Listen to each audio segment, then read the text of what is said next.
Preguntarédesvos de quen estamos a falar cando falamos de Iris, que é a protagonista dos dous libros, primeiro de Sectores de Fogo e despois de Cristal Líquido, que forman unha saga, unha continuación.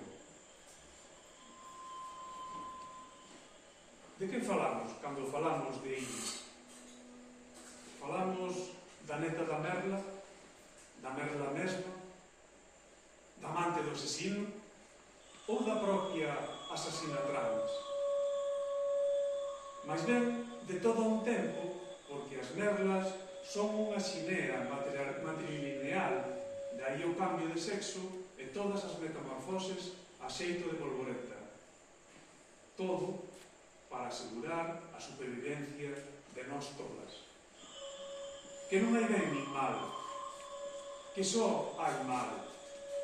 Ningunha revolución é posible.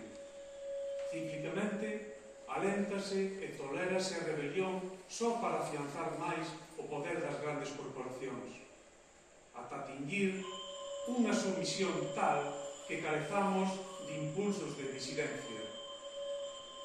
A Merla, sociedade limitada de socorros mutuos, agrícolas e gandeiros, a estirpe maldita a que pertence Iris, elixiu a ela para ser o matón.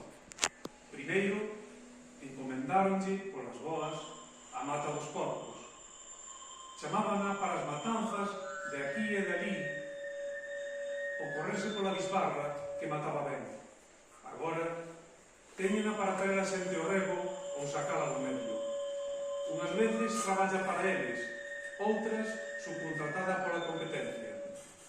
Trátase de manter un certo equilibrio na economía del libre mercado global. Son só negocios. Do grado de violencia e da magnitude do medo depende o reparto de dividendos. Pero as polvoretas son seres frágiles. Poden multiplicar o seu corpo, non obstante, non lles dá tempo a desenvolver a ficción do seu relato. Este é o seu relato.